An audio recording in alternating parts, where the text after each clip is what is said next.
In one of the worst upsets in recent memory.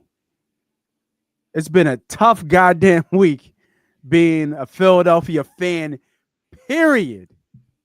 In the last 10 days, it has been nuts. Is it time to hit the panic button? Let's talk about it. From the city of brotherly love!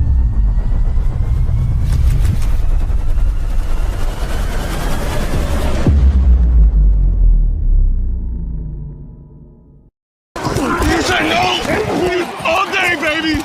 You know that. Let's hunt.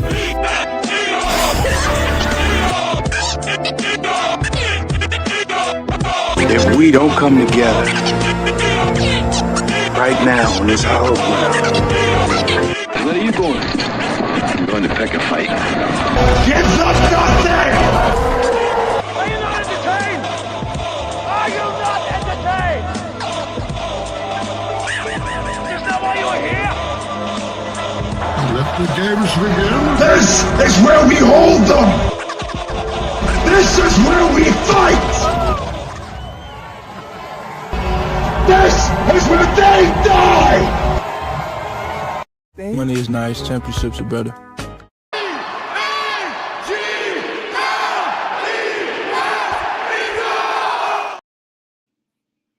It is not a Victory Monday today. It is not a Victory Monday today. Hadn't been Victory Monday in a couple weeks. Welcome everybody back to the episode of Victory Monday, even though I said it's not, but welcome everybody back to Victory Monday. Oh man, I am the player. I'm the host. They call me Moss Money. I got my GM with me. Ernie B, what's up, bro? I don't have words to explain the feelings right now. But I will say, out of the two of us, I think I'm the one here to pump the brakes on, a lot of the concern. But man, I mean, it was almost a nuance the way we missed last week's show, and the way it compiled just to have this kind of information. I mean, I thought maybe we should have gone live on Friday just to air it all out, but because the group chat was live. But I mean, I think this is the cool part of the show is that where we've been, we've been working together since 2023, but we didn't get to cover the team as thoroughly during that season. So I would say we kind of started off on a high note, and we had a lot of hope because it was backs against the wall. And I think this is where, we separate ourselves from the rest, and we kind of just show everybody that maybe the grass isn't greener on the other side.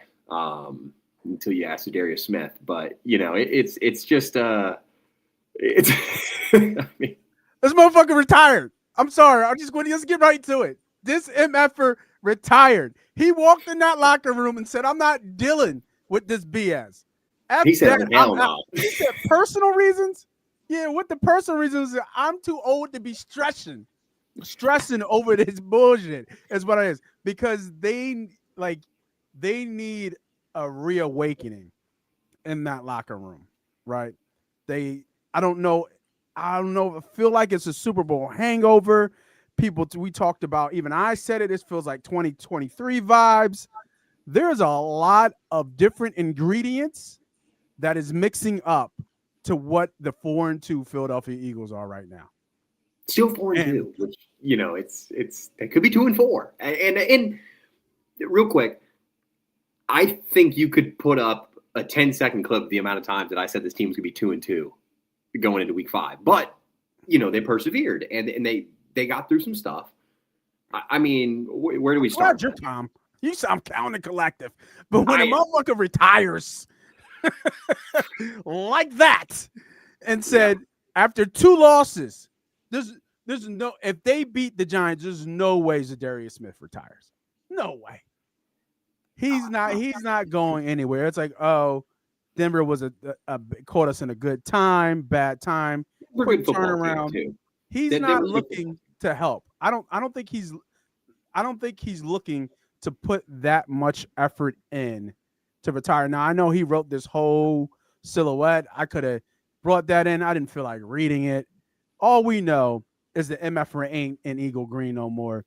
And I think to your point in our chat when we were talking about this, when this, hit earlier today, right? This hit earlier today, if I'm not mistaken. This morning, yes. Yeah, when this hit earlier today, he was the only end. Edge. Like the only edge, yeah. The only edge who we felt like was going to be a big part of the contribution that had a sack. I know, Patrick Johnson has one, but he's a special teams guy. Well, yeah, there's a clip of us talking about, when they signed Smith to a upwards of $9 million. That was because of he would have entered the room as the most talented pass rusher on the roster. That was with a healthy Nolan Smith. Right. And I think you can attest to this. It was more of a versatility role. It was a leadership in the locker room. They signed him they called it the BG role, but I think that's a shitty way to say that because of how important BG is to this franchise and everything that he's done for this team. Mm-hmm. But what they were looking for was a veteran. It's referred to around the league as a mercenary player because they signed a 1-year deal with a contender. But this was a little bit more than a mercenary contract. This was like a $3.5 million base with up to $9 million worth of incentives. So the idea was you're going to work for that money. You know what I mean? Yeah. Well, he ain't got to work no more. Yeah, and you know what? I think that this is a position where I don't know. Like you said, you mentioned, they beat the Giants. I don't know if this happens. I don't think so. I think amplified more because they lost to the Giants.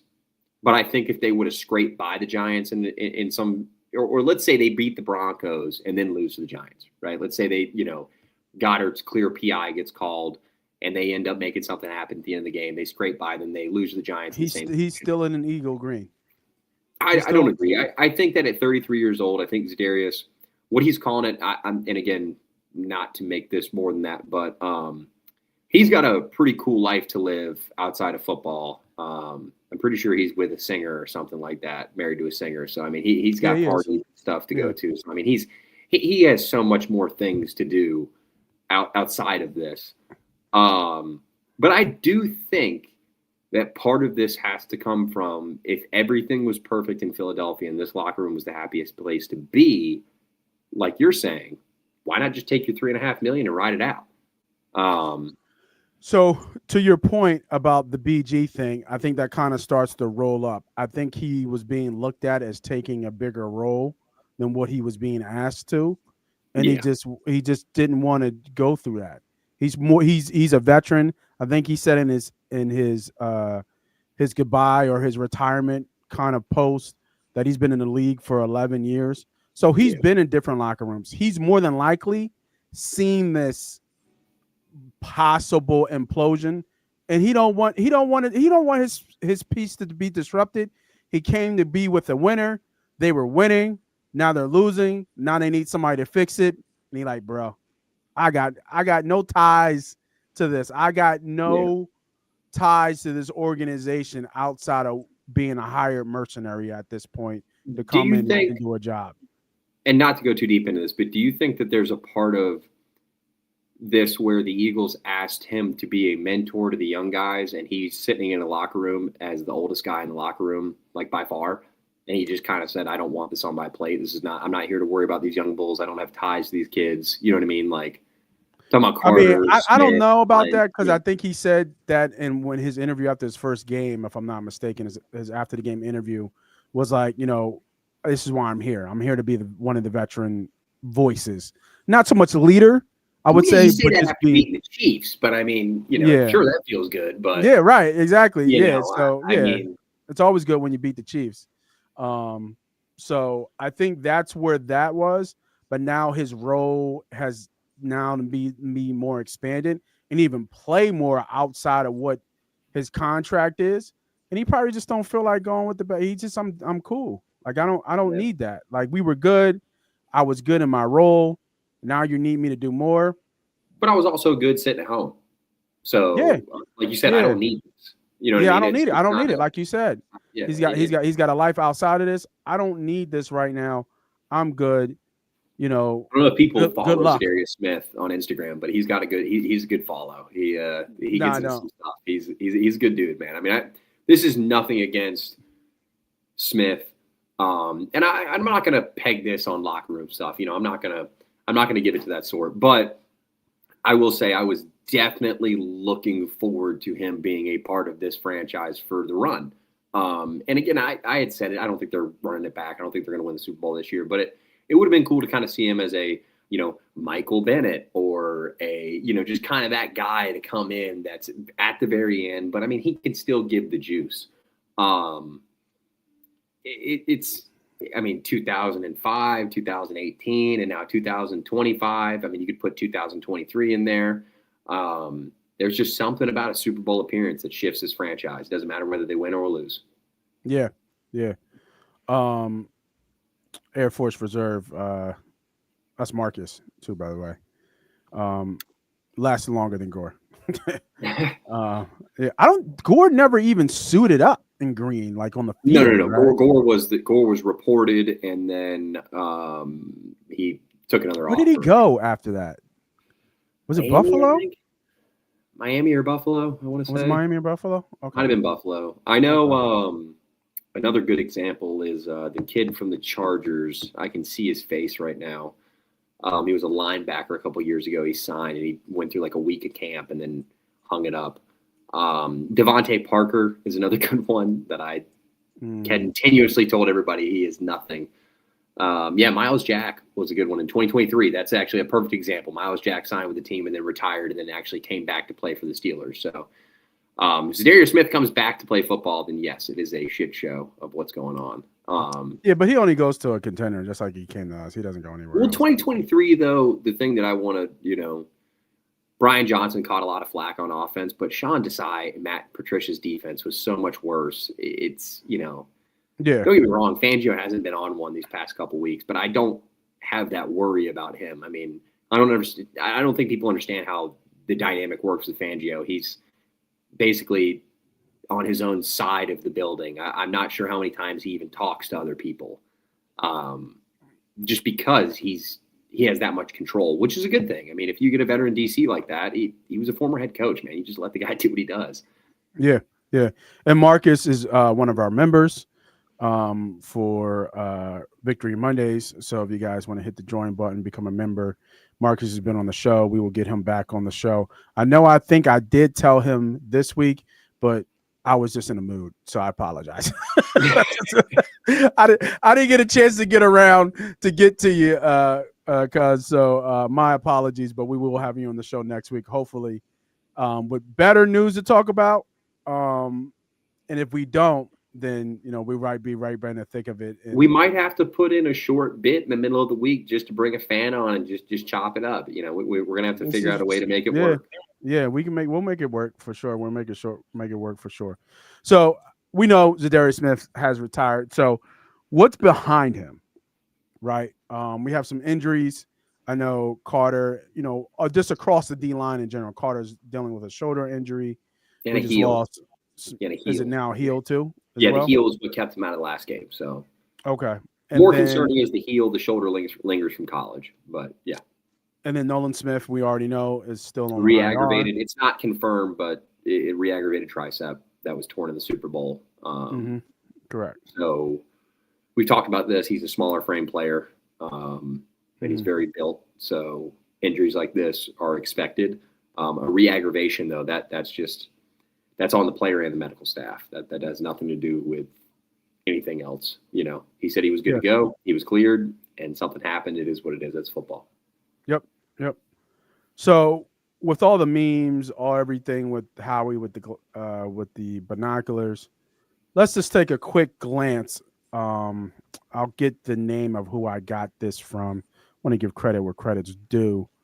But here are the quote unquote pass rush targets. Now you see Myles Garrett at the bottom there. Obviously, he just signed a huge monster deal. He's not coming. But I think this one that I've seen has some names on here that are interesting and that could be quote unquote available.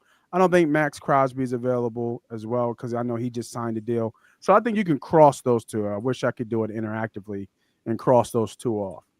But I think there's some other names on here that make a lot of sense. And I think there's some other names on here that can make work, and that I'm actually familiar with. I want to say at least 90% of them. The two at the bottom I'm not so familiar with, and Carl Granderson and Joe Tyrone You can Shonaka. take both those off the list because they're not in the conversation of what they would be looking for. Yeah, Granderson maybe, but I don't see that benefiting. Barnett's not coming back. Funny enough, you mentioned Crosby. I would actually put this if I had to pick 5 out of here, right? And I had to rank it in form of possibility. I'd have Hendrickson first, Chubb second, Jermaine Johnson third, Jalen Phillips fourth, and I'd have Max Crosby fifth. Okay. Hendrickson is the most open player on the market. San Francisco is inquiring heavily as we speak. We'll see if something gets done. He had a supposed injury. I can't remember what it was. It's expected to be nothing. But there's been some little birdies talking about Hendrickson and the Eagles. Crosby's their big swing if they were to make something happen, but I just don't see the Raiders moving off of a franchise caliber player mid-season. That seems like more of an off-season trade. Yeah, I don't see it. Phillips and Chubb with Vic ties. Marcus, I love you, man, but go back and look at how players felt about Vic in Miami. It wasn't very good. So Phillips was actually hurt that year. He's dealt with a lot of injuries. He's a young player. He's at the end of his contract, high upside, but again, injuries. Chubb has been paid a lot of money. Jermaine Johnson's kind of the most intriguing from a financial Yeah, I thought Jermaine, because he was Florida State kid, right? If I'm not mistaken. Yeah, he was the Florida State kid. He's long, lean. He can play that wide 9 as well as stand up pass rush. He can't really drop into coverage. I think he was a top 20 pick, if I'm not mistaken, by the Jets. Yeah, he was 22 or something like that. He was part I of think the so. 3-pack when they got Sauce Gardner, Garrett Wilson, and Jermaine Johnson were the 3 that they got there. Yeah. So never really materialized. I think that's not a bad. Jermaine Johnson would flyer. make the most sense as far as if I had to peg a name on here that I would say, if I had to put a dart on it and like that's the guy that I think they're going to trade for, I'd put Johnson. But like I said, in the list of most likely to be traded, I had Hendrickson first because of what we're hearing around the league right now is that Hendrickson is widely available. The Bengals are going to make a move on him, and it's more likely to happen before the deadline. If it doesn't, then he gets traded in the offseason. It is what it is. But 30-year-old Hendrickson could be on the move. Crosby is the big name that has a big what-if behind it. Yeah, that's another great point made by Marcus there. Joe Douglas is back with the Eagles, and he was a pick by Joe Douglas. So Johnson fits the mold. Joe's Johnson, back, right? Douglas is in the house, right? Is he still? Yeah, he's back with the Eagles. Yeah, he's back with the Eagles, right? Yeah. Yeah. So if I were to put it like this, I mean, Jermaine Johnson would be the name on here that I would kind of put my stamp on as if I had to say a player that would be traded for before the deadline. Edge rusher wise, who would they go get? It'd be Jermaine Johnson. It makes the most sense. It does make the sense. He fits everything the mold, right? He's young. It was final contract player. I mean, you're putting him into a contract year. He's more of a rental. And then the good news is maybe you get a comp pick because he gets paid in the next cycle, and they can figure some things out. But he's a young guy that if he makes it worth it, you can extend him. You would need to because you're not paying him his qualifying offer on the 5th year as a first-round pick. Well, I think he already got his 5th year picked up, I believe. So you would just assume that. But when it came to contract negotiations, it would get a little tricky being a first-round pick because he would be eligible, or I believe he already is eligible this year for a contract extension. So he's fighting for that extension. Yeah. Whereas a guy like Crosby has already been paid. But the problem is with Crosby is he shakes up the entire salary cap book. He does. Accounting has to be redone when Max Crosby comes over here. Same with Myles Garrett. And I don't get the sense that with all the internal drama that's going on, that they really want to bring in those kind of numbers to move around. And they still might. I can't put anything past Howie, but I mentioned something earlier to you guys about, I find the Zadarius Smith situation intriguing, specifically for Howie's negotiations, because it's a fact. He has been on the phones looking for edge rusher help and cornerback help throughout the year. This was before the Zadarius Smith signing and so on. So now the opposing teams are just going to look at him and be like, well, you need this player. What do you have? because we know you need this player. So they're not going to budge on whatever compensation they might be budging on. Crosby is one that like I said, I'd put a little asterisk behind it. It would make me extremely, I love Crosby. I don't think we need to talk much about the player. He's a stud. I think Hendrickson, be a weird fit, but I get it. I don't like Hendrickson's fit. If you want me to be honest with you, I just he's a hand in the he's a hand down lineman. He's not he's an old school 4-3 defensive end. He does not fit how this team plays defense. And if you want me to be honest with you, there's not a. But he can rush the passer though. He can. He's fantastic. I mean, he's fantastic. Yeah. But there's not a player on this list that fits a true Vic Fangio edge. There's just not one on here. And I think that's the problem, is because those players are almost created. They're not drafted. You know what I mean? Parsons coming out was an off-ball linebacker. Abdul Carter was an off-ball linebacker, turned edge rusher. And I noticed something that Marcus said earlier, and the idea that Nakobe is just going to come off this patellar and be able to play off-ball backer next to Bond and just slide Campbell down into edge. The NFL does not move that many things for one pendulum. You know what I mean? You don't move that many pieces to make one thing happen. And also, Campbell these past 2 weeks hasn't even looked good at off-ball linebacker. So you're telling me I'm just going to shove him into a brand new position and see what he can do? He can't set the edge. He doesn't have that kind of strength. Look at his frame. He's not built like that right now. He can be that player in a couple years, but he's not that guy right now. He is perfect for just playing off-ball linebacker. He's a modern, lengthy, rangy off-ball linebacker. And I think him and Bond, they have a similar interchangeable play style, but they're not the same player. He doesn't play with the same instincts Bond plays with. I mean, you can just tell the different in snaps played between the two players. Because Campbell, he's starting to second guess his movements. He's not running off instinct. And to think that we could just move this kid to the edge, I mean, you could attest to that better than I could. I mean, come on, take an off-ball linebacker, he hasn't played edge in how many years? I mean, 3-4 years? So to put him out there in the NFL, when we've shown pressure, he hasn't looked good coming off the edge. To make him a full-time edge rusher, that's not what this team needs. I mean, they need a legitimate pass rusher, and the entire league knows it. So Howie has to fork it up.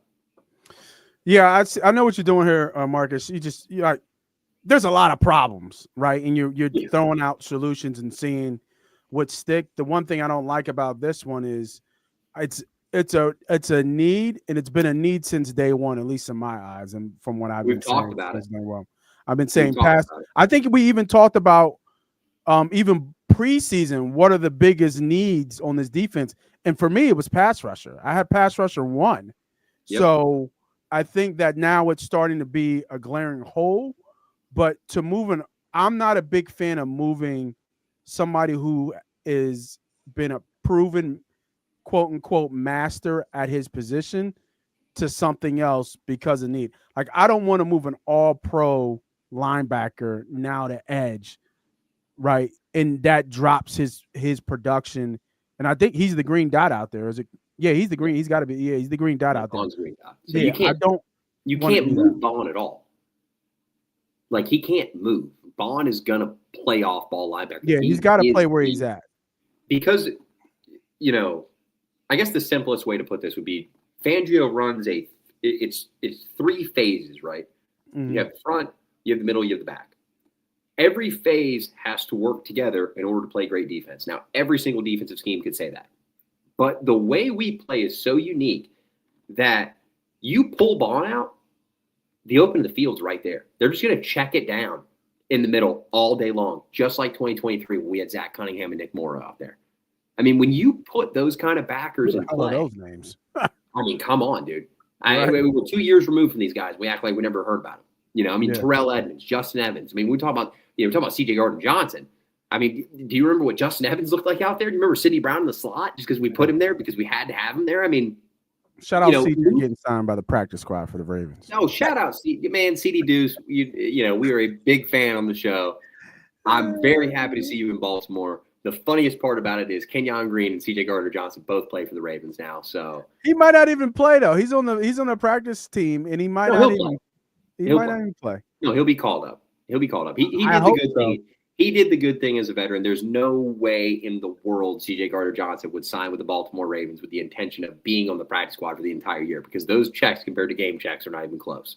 So I know for a fact he's still getting paid, but he's going to be on that roster at some point, and a lot of it's going to be potentially playing some slot for Baltimore. I think Gardner-Johnson's still a really good football player. I don't care what people say about him as a person or a locker room teammate. It is what it is. I know. I know you're a fan. So let's get off CJ. Let's go back to the Birds. Before I move this graphic here, I know we said there's nobody on here who kind of fits it. I mean, I think Miles, Trey, and Crosby. Yeah, but Vic will make it work. They'll fit. Yeah. But out of those three, which I don't think are on the list, we talked about Jermaine Johnson. Anybody else on here besides the elite three, I think, from a pass rushing standpoint, any other guys on here makes any sense? To me, Jermaine Johnson makes sense. He fits the bill, 6'5". Yeah, Jermaine's the only one. Yeah, Jermaine's the only one. Chubb's contract's too much. Phillips' injury history is a little scary compared to production. Will McDonald's, I don't see why they would move McDonald, and he doesn't. I found Barnett interesting. He's a true 4-3 end.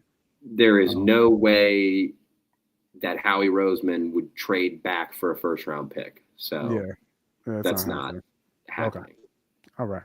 And they had the chance to sign Tryon Shoyinka this offseason. They didn't sign him. So yeah, I agree. I do like the Jermaine Johnson reach under Vic, and just playing with front like we have might give him some opportunities. He can play a little 5, little 4.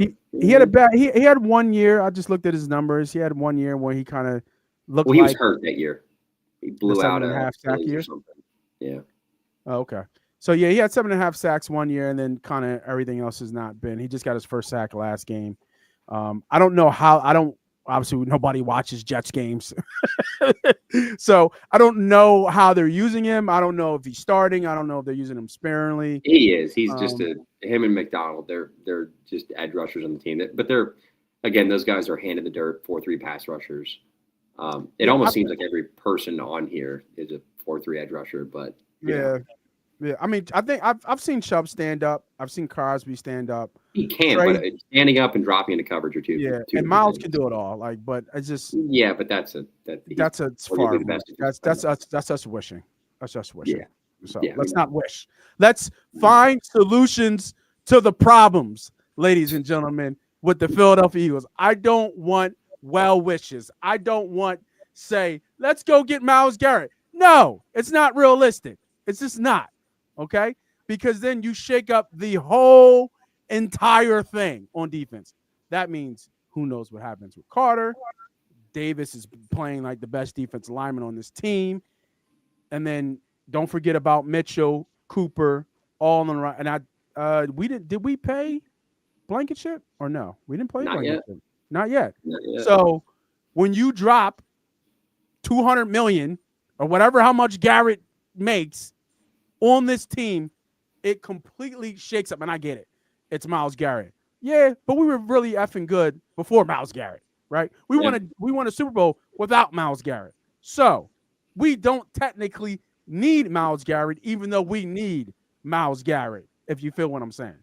So let's put out real solutions to problems, right? Because I'm ready to hit the panic button because we're driving out the wheel and this thing is swerving slowly, and we're all on the back watching.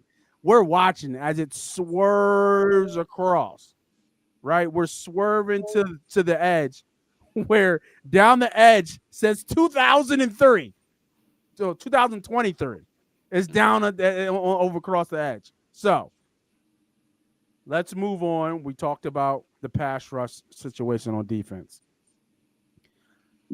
There's another thing I want to talk about. I want to get into the play calling, right? I want to get into the offense. We just gave hell to the defense for about 20 minutes. Let's switch sides to the offense, right? And it's pretty eye-opening Nick came out and said today, there will be no changes to play calling. It's not one person. We're not pointing the blame on one person. It's a team game, team effort. We looked at the film. Everybody had a little bit of piece of this. Speaking of the last two games, we already knew Denver was a shit show. But the Giants, the giant upset, as I'm calling it, that was a 1-3 or 1-4 team that just bullied you. And you threw for X amount of times and you showed up with 17 points. Bullied is an understatement, too. I think this is it here. In the second half, shout out to William Sharp football. All I see is, there's 32 teams in the league, right? We need to understand that. There's only 32 teams. And your Super Bowl champion Philadelphia Eagles is at the goddamn bottom of the bucket. 32 in points drive, 32 in scores drive, 33 in drives reach red zone, 31 in punt rate. You guys can read the rest. You know what I'm saying. So I'm putting this out there for you, Ernie B. Talk to me. Is this, and we're going to point the finger, because that's what we do here. We're going to point the finger. Is this a Kevin Patullo OC problem, or is this a Jalen Hurts problem? I think those are the two people who can fix our problem. And they're not in some connection. I think somebody sent me something about Jalen Hurts had so many OCs and 10 OCs in the last 10 years, blah, blah, blah, this. Hey, if this offense is so vanilla and he's running the same play or the same concepts 4 times in a row, I forgot who said this. I think he's on, I'm not sure, First Take. He doesn't have bad takes at all, but I forget who it was. I'll look it up. But if we do the same play 4 times in a row, but we're throwing the same out and don't think the corner is going to catch on, we have a problem. Now, I don't know if it's somebody in Jalen's ear telling him that, or if it's Jalen Hurts not trusting his eyes and reverting back to the Jalen Hurts that runs around and gets happy feet and acts like a deer in front of headlights and doesn't know what to do after his first read anymore. For what you see, because we're using a small size sample, right? We saw efficient Jalen in the beginning. And now I'm not sure what Jalen we're seeing right now. He's missing deep balls, and he's solid on deep balls. One of the better quarterbacks on deep balls, if not top 5 in terms of his deep ball accuracy. Missing. I know Sirianni kind of covered up for him. Kind of getting a little tired of Sirianni covering up. Just call it out as it is, bro. He missed the ball. Don't say the receivers kind of weren't where they are. That's football. People get rubbed off routes and kind of adjust on the fly. He missed both. And it kind of comes to people were talking about A.J. Brown not running and finishing. To me, it kind of feels like Jalen had enough time to see that he got kind of hit in his route and he kind of pushed the ball a little bit too far. Right? Because I think, if I'm not mistaken, A.J. kind of stopped around the 30 and kind of looked up to see where the ball was and kind of tried to pick up speed, and the ball landed at like the 5-10 yard line. That's tough for any receiver to catch up 20, 30 yards with the ball in the air. No, AJ stopped running, man. It is what it is. But also that might. I was trying to give AJ some credit. That wasn't the read, though. You know what I mean? But yeah, play calling. I think this is the dumbest fucking argument because, okay, who won you the fucking Super Bowl, man? Answer me that. Hurts. Everybody here, who won the Super Bowl? No. Jalen Hurts and who? It wasn't Kellen Moore that won the Super Bowl because outside of the NFC Championship and the Super Bowl, what did Kellen Moore do above and beyond for the Eagles offense throughout the entire year? Name me one play. Name me one play, because you can't, because he didn't do any of that. Have you ever seen the little flick toss to the side? Forgot, we want more Andy Reid stuff. We want more Andy Reid stuff. Blah, blah, blah, blah, blah, blah. So how many times do I have to say this on this fucking show, man? The team is attempting to throw the football more. Is that Kevin Patullo's problem? Is that Jalen Hurts' problem? Maybe it's not. Maybe it's Jeffrey Lurie saying, hey, we won a Super Bowl running the football. Maybe we should throw it more because I like to see the football thrown. Now they're putting it out 38 times a game, and they're not having the GM calling out the owner. I like it. This is what I've been telling everyone for fucking as long as I've been on this thing. The owner wants to pass the football.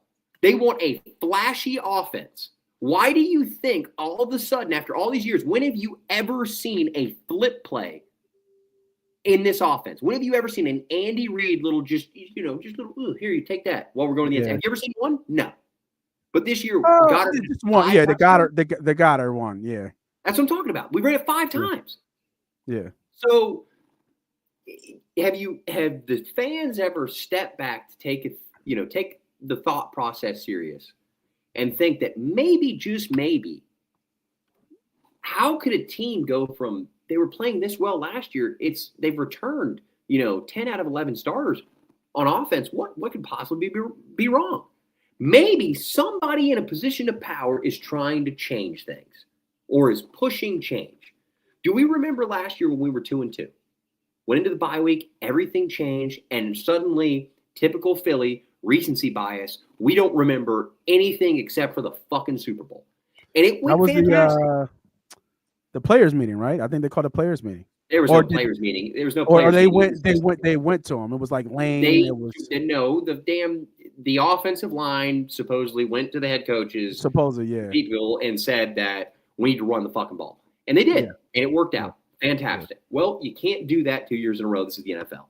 Yeah. So now we're in a form of change, but it's the same offense, man. I don't care how many guys it takes to call this offense. It's Jalen's offense.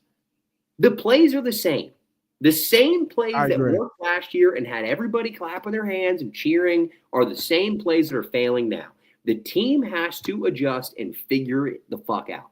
The problem with the offense is the offensive line is beat down bad. They're beat down bad. Yeah, they are. And they're not playing up to their par. Stoughton University, as much blame as you put on Kevin Patullo, you put on Jeff Stoutland because he is the run game coordinator. So offensive coordinator Kevin Patullo was the pass game coordinator as long as he's been a part of this team. The offensive line coach / run game coordinator / highest paid fucking offensive line coach in football deserves some blame too. So for all the people calling for Kevin Patullo's job, you might as well fire Jeff Stoutland too, because the run game for your 2,000-yard rusher and your top 5 O-line looks like shit. So again, this is once again a typical Philadelphia story of making it to the top of the mountain, and whether you win or lose, hold the trophy or not, the next year they overthink everything. And this year's overthinking is, oh my God, the run game doesn't work. What do? We can get into the run game. If they run it outside the tackle, they have 100% times more success than they have running inside the guards. Because I don't understand this quick. Dickerson's hurt as fuck, and Tyler Steen is not Mekhi Becton. Yeah. So, they act like it's so complicated. It's not that complicated, man. The team can't run the football. They ran the ball to pass the ball. When they try to be a passing team, even though they have all these weapons, it's never worked for them. 2022 didn't look like – name one time in which Jalen Hurts averaged over 35 passes a game. If Jalen Hurts is throwing the ball 38 times, we have a problem. We have a big problem. It's not an offensive coordinator issue. It's not a head coach issue. It's not a general manager. It's not the owner. That is the way this team is built. So when you shove a square in a circle hole, it doesn't go right. And it is so – I agree with Sirianni to stand – he's standing up for his guy. He dropped a couple Bill Parcells quotes in that. That's fine. That is this guy's job, man. He is not an offensive play caller. He's not a defensive play caller. He is a culture guy. His job is to get us through this bullshit because we are the Philadelphia Eagles.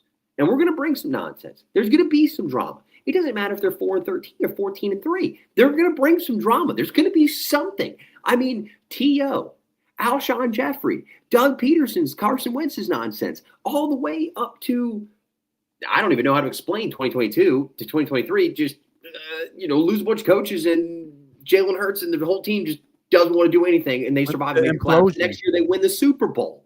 Yeah. The next year, they win the freaking Super Bowl. So, after going 2-2, mind you. After going 2-2. Yeah. They had a lucky bye week. Week 5, the bye was there. The NFL is still lightning in a bottle. This is not a dynasty. Clearly, we will never have a dynasty under Jeffrey Lurie's ownership because this is just, again, I'm not here to talk Howie. I'm not here to talk Patullo. Boo, boo, boo, boo, boo. Jeffrey Lurie, name one time your team went to the Super Bowl and bounced back. Win or loss. You can go through every scenario, dude. We have drama the year after every single time. Yeah. History's bound to repeat itself, man. I mean, T.O. split the last team apart. Alshon Jeffrey started the BS, which ended up in Doug and Carson breaking up. Okay? After that, it was the Jalen Hurts era. We have that. We go to the Super Bowl, heartbreaking loss to the Chiefs. The entire culture of the team is dismantled right before our eyes, and then all of a sudden they get it all back together with Saquon Barkley and win the Super Bowl.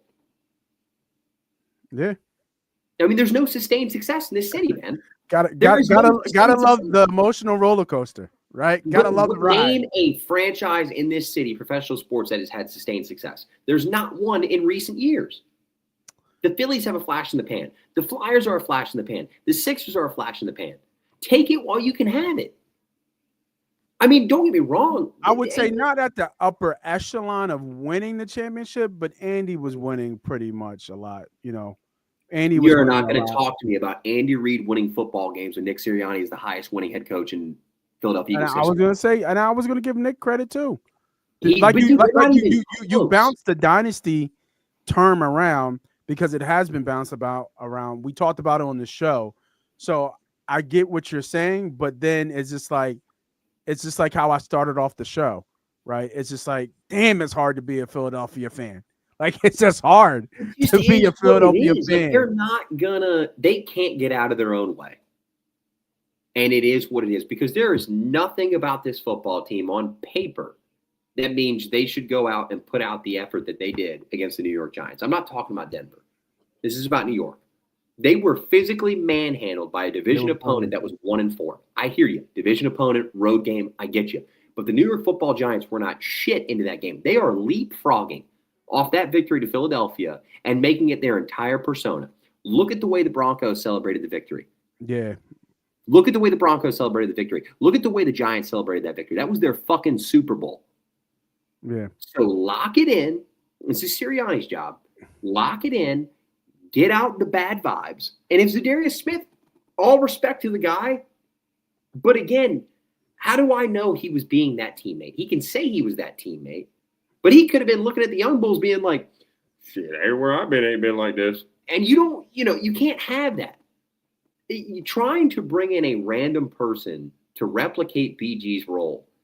Dude, you might as well just give BG $9 million on salary, just not even play. Just let him be in the locker room. I've seen that. Leave BG. Don't you bring your old ass back. Stay. Well, yeah, that is not the answer. I've seen some fans claiming for that.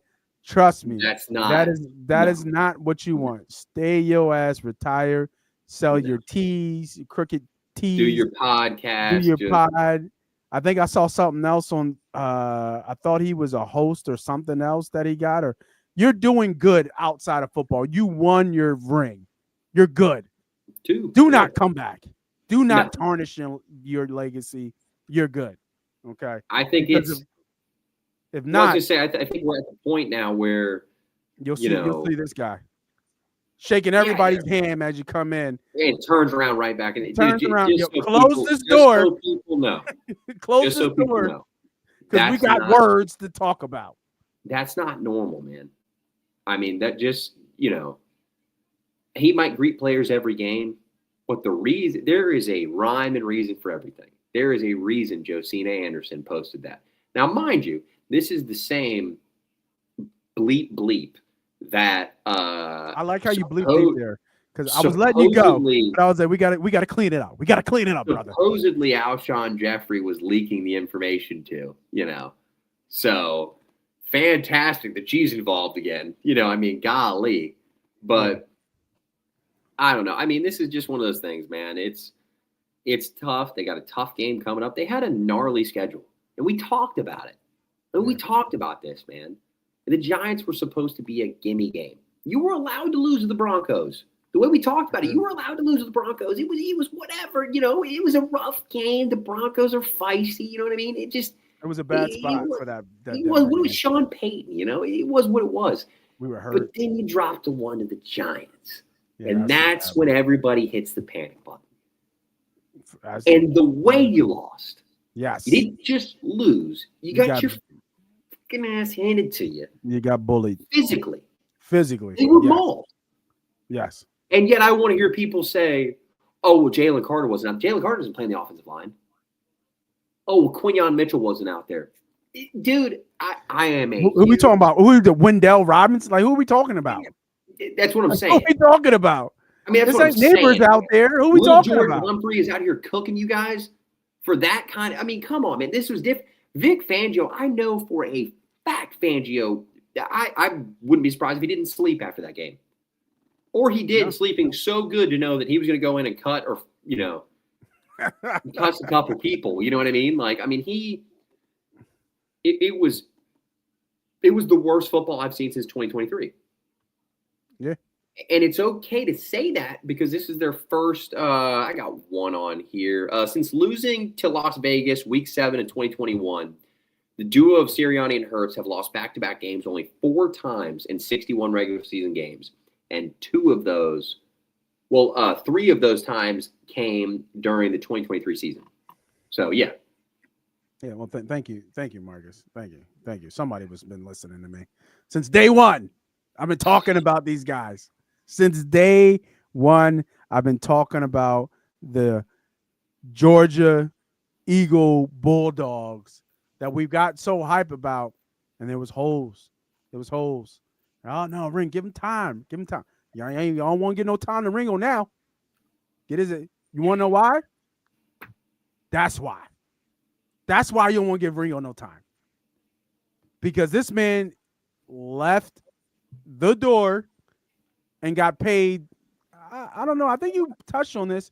Did he get overpaid? No. I mean, let me take this back. What we know now, we know he earned his contract and probably then some. But at the time, as a free agent for the Philadelphia Eagles, was that too much to ask from the Philadelphia Eagles at that? Because it was 2 years, like 15, 20 million? Wasn't even a lot. Yeah, right? it was 15 million. It was 15 million, right?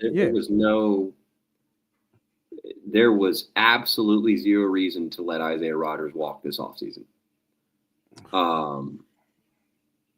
Gardner Johnson's a different story, but Rodgers was they put the money into Azeez Ojulari. So I ask all of you, how do you feel about Azeez Ojulari? We finally playing. Yeah. Right. With that ugly ass number. Reason why he wasn't. It was number 13, 18, whatever. Yeah, 13. Yeah. Ugly ass number. But I mean, he flashed a little bit. He had a couple plays. He's just not. From what I saw, at least he flashed. I wouldn't say he did anything special. I think he had a nice rundown, running to the sideline. Well, he had a good pressure that resulted in a play, and then he had a good rundown on look at Bo that. Nix or Jackson. I think it was Bo Nix. You coached Azeez? How about that? Look at that. I mean, respect. We got people in here coaching NFL players in the chat. I like it. Shout out to the guy. Azeez is a guy that I'm a fan of. I just don't. If you ask me from a team structure standpoint, I found it weird he didn't play at all. Like I don't know what that means. Like Vic Fangio doesn't like him and how he signed him. So if you really want the answer to that, there's that. It's Vic didn't like him, how he gave him to him, and then eventually Vic was told that he had to use him because he didn't have choice. So. Yeah. So shout out to Coach Marcus in the chat talking about coaching some NFL players. I like it. I think, but I mean, he flashed, but he didn't do enough of an impact where he's an every down guy. They're still kind of going to be rotating guys. He didn't do anything. Yeah, no, he's and then it's going. And I know, and knowing Vic, it's going to be the hot hand, right? Whoever is who's ever showing any type of. Vic that's why you saw Patrick Johnson. That's why he saw him, because he's like, No, I need somebody. you see Patrick Johnson because Patrick Johnson does what he's told. I Yeah. mean, I don't understand why people think so hard about Vic Fangio. He's an old school coach.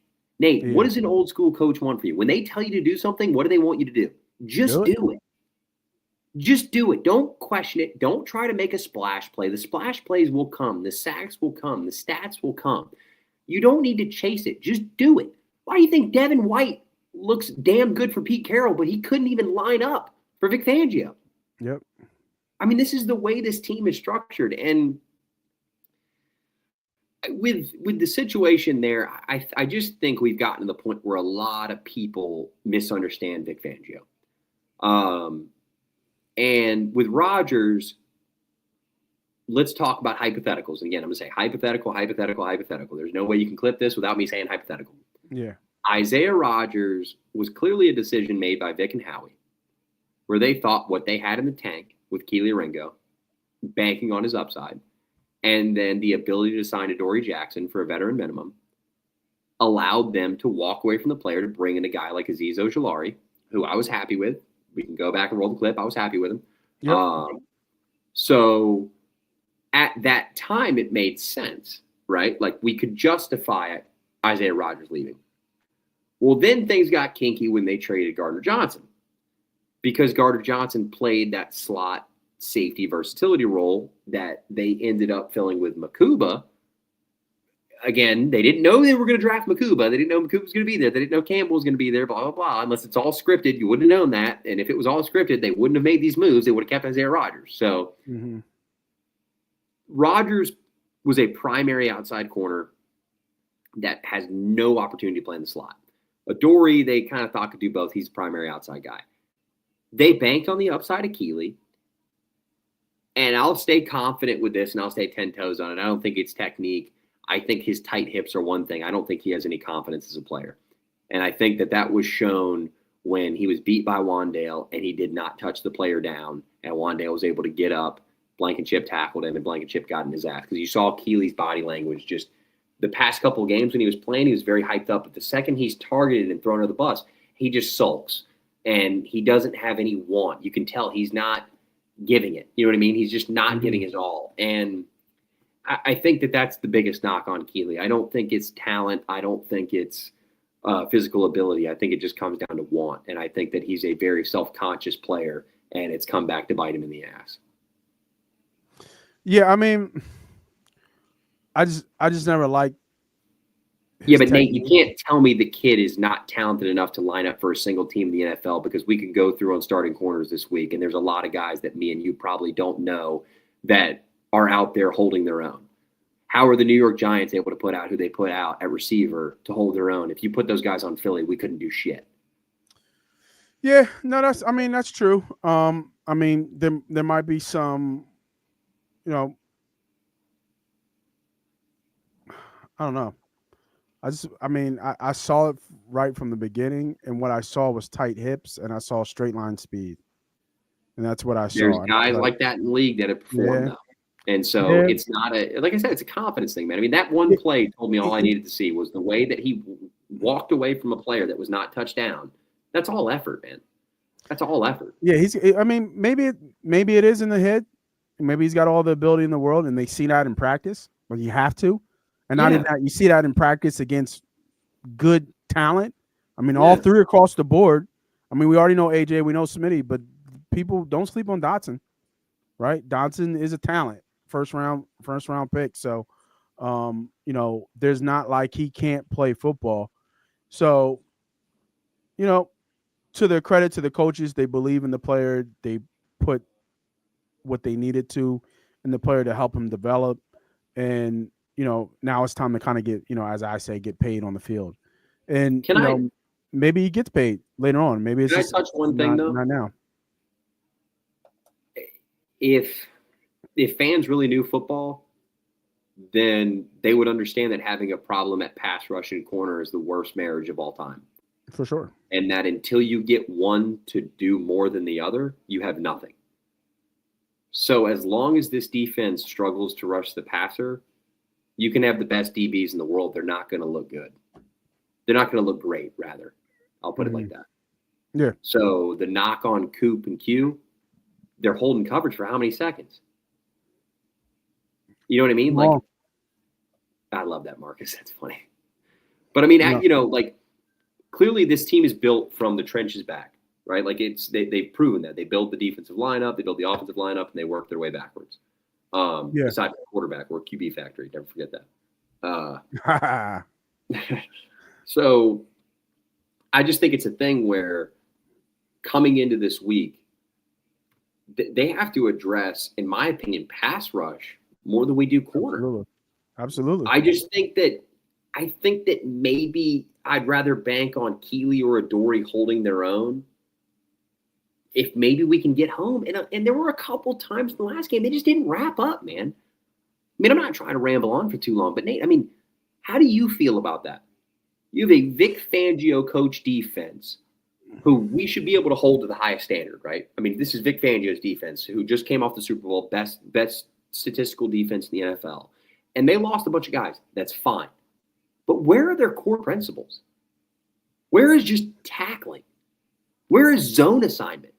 Where are rush gaps? You know, like where is the defensive integrity? I don't see it. I see a bunch of guys trying to make plays, and it looks like shit. And to even add to this, and I've always been a believer of pass rush first.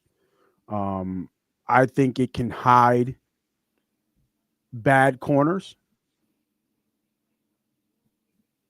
I don't think the other way around. I don't think good corners can hide a bad pass rush because just the way the game is built, you can only cover for so long.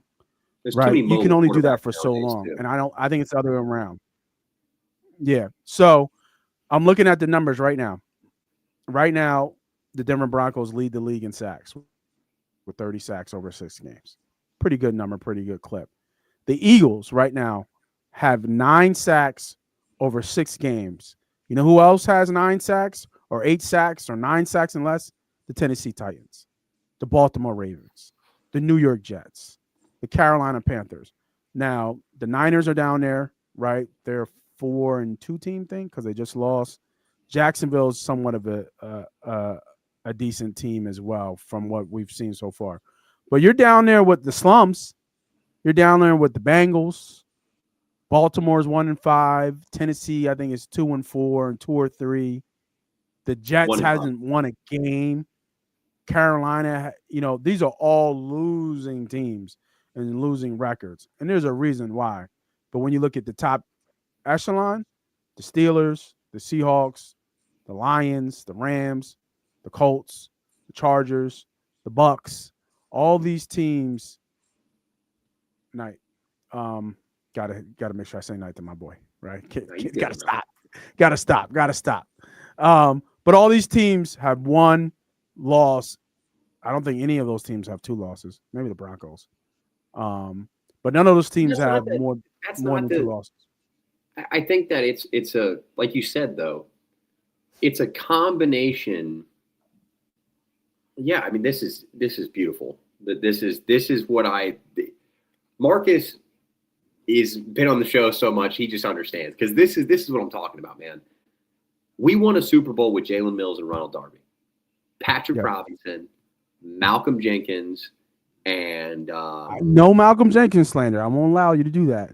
No, I'm a huge Malcolm Jenkins fan. I'm not. Okay. He was the only competent player on the defensive end. Is what I was about to say. No Malcolm. What was it? Corey Graham played free safety for that team. Who did? You said Corey Graham. Oh wow. Jenkins played in the box and everything, so I know that he was the other safety. I can't remember who played in the Super Bowl though, but Corey Graham was on the roster. I'm pretty sure Corey Graham was back there. He was back there. I don't know if he played though. I feel like it was somebody else. I'll look it up real quick. Might have been, but what I'm getting at is again that was elite pass rush. Nick Foles magic, and it is what it is, right? But Rodney McLeod, thank you. Fantastic get right there from Mark. It was McLeod, that's right, because they had McLeod and Jenkins. McLeod, Yep, and McLeod and Jenkins, and Corey Graham was the backup on that team with the Chris Maragos. I believe was his core special teamer. It was Rodney because Rodney had a good year that year. Yep, Rodney had a great year. I think he got hurt the next year, and then either went to Cleveland or the Colts. I think he went to Cleveland. He got hurt, played a couple years, and then left with Jim Cleveland Schwartz. Colts. He left Cleveland for Jim Schwartz. Yeah, he left for Schwartz. Yeah. Yep. But my thing is we've talked so much about trading AJ Brown, trading for Myles Garrett or Max Crosby. I think that the way I want to close this out is let's pump the brakes. Let's pump the brakes. We're 2 weeks removed from last season when we thought it was going to an end and they won the Super Bowl. So I don't think we're going to end up in the happy ending at all this year. I do not think we're in that result. I don't think it's a good time bed story, but I just think that the team's going to make it through it. I believe in Coach Sirianni. I like what you said a little bit earlier. This is a little bit on Jalen Hurts, but I also think they're asking too much of Hurts. I think they're asking him to be a guy that he's not. And by asking him to be a guy that he's not, he's exposing himself. And if there's one thing that this team does very well, is protects their players. And I think that protecting Hurts is by putting a 30 pass limit cap on him per game. And it's not saying that he can't throw 40 times. It's about getting everybody involved. And when you have Saquon Barkley back there, who's not making $13 million this year, he's making $21 million. There's an emphasis to get him the football. And just because we're running outside the tackles, seems to be working better than inside, but we're an inside zone team and we don't be a wide zone team. What does it matter, man? Go with what works. Yep. This team historically under Nick Sirianni has done a great job of reflecting. We will find out this week against potentially Carson Wentz and Minnesota Vikings. It could be J.J. McCarthy, but if Carson Wentz comes in this house and beats us with the Vikings, we got a effing problem, a serious effing problem. And I think at that point, I'm going to pose one question to end the show, and I'm loving to hear what you're going to say about this. Let's just say Jalen Hurts suffers an injury next week, early in the game, similar to Washington the last week. Just hear me out. Just hear me out. Just hear me out. What? Let's just say something happens to Hurts, right? And I'll hold you accountable.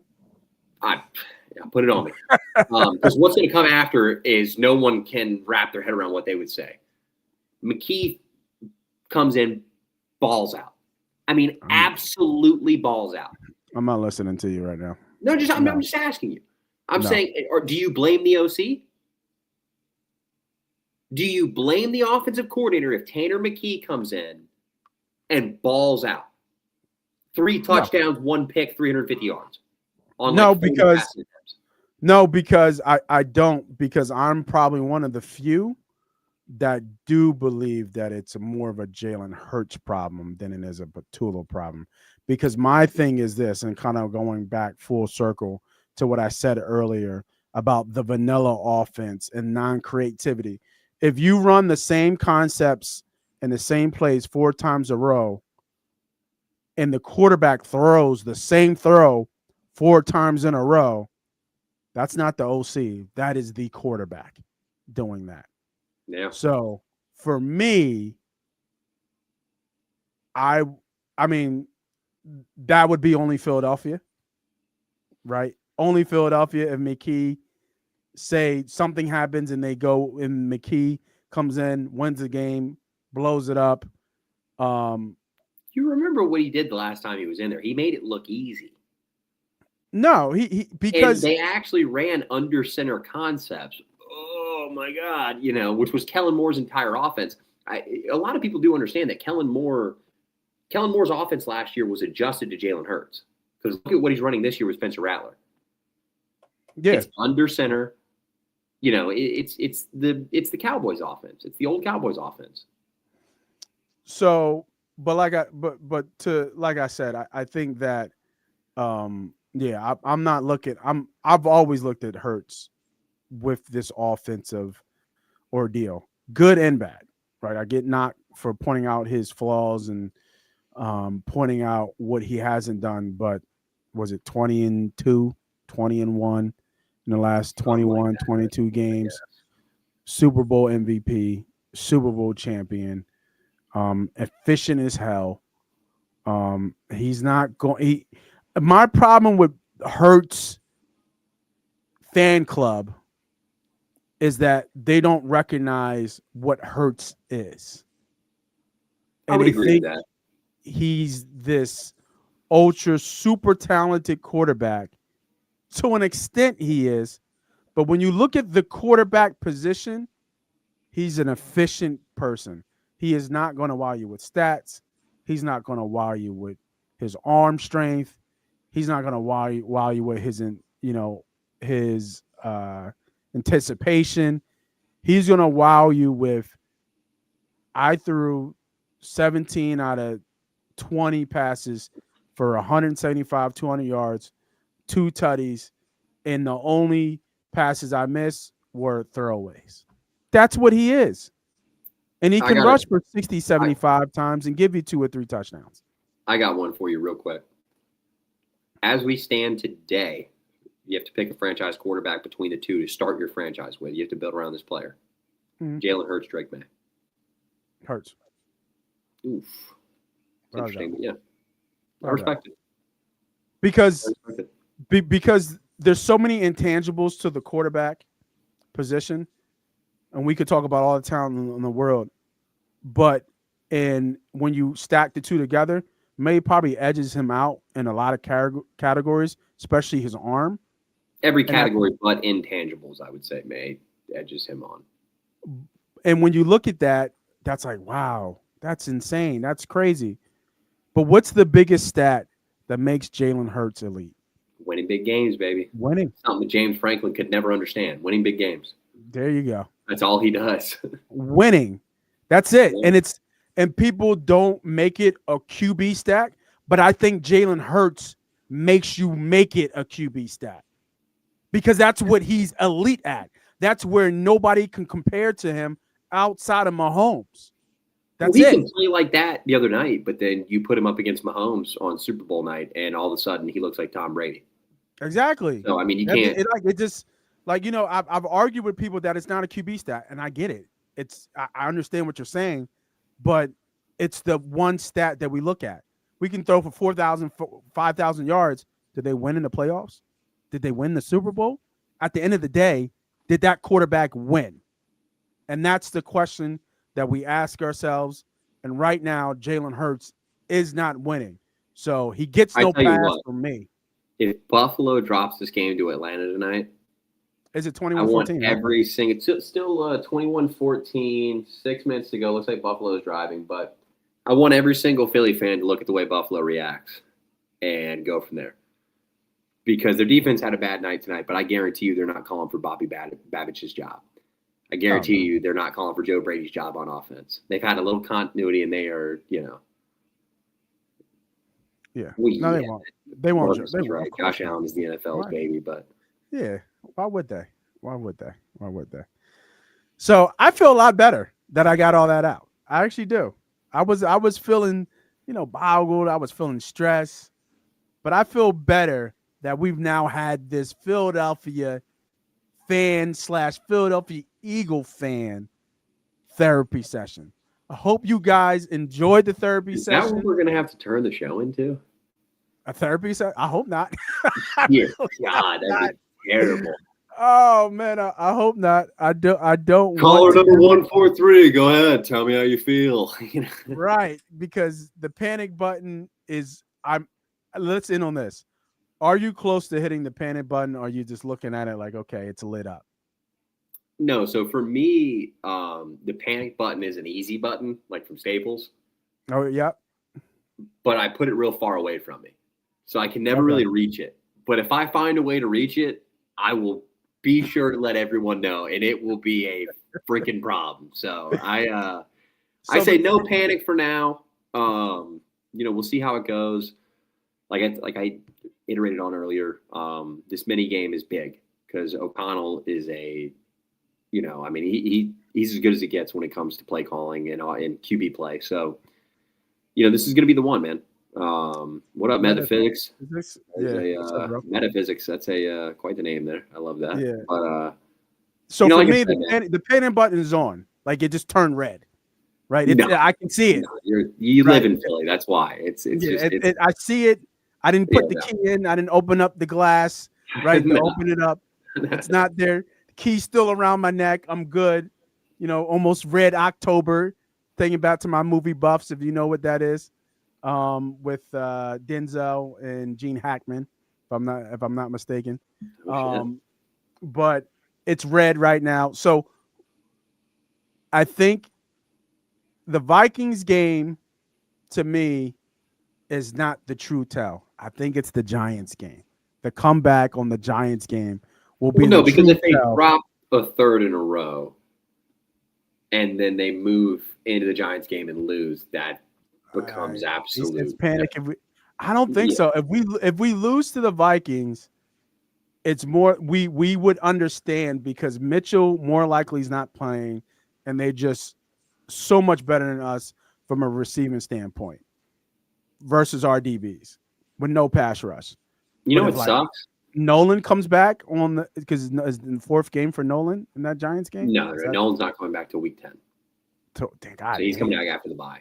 Yeah. So he's coming out after the bye. Yeah, Nolan, Jacorian, and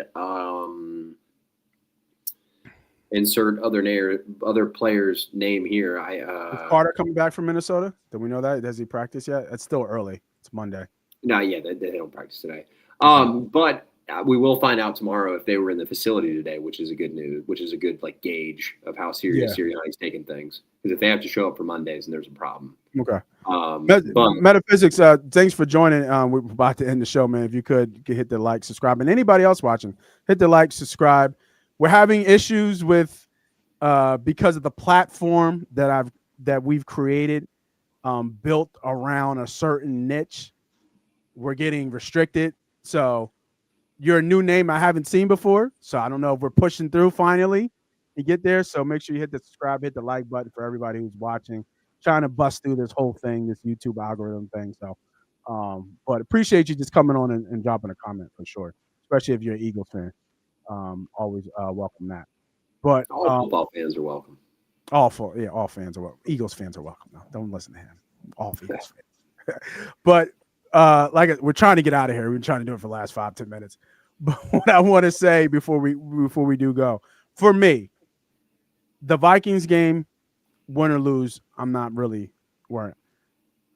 Because we got our asses handed to against the Giants, and it's in Philly. It's here.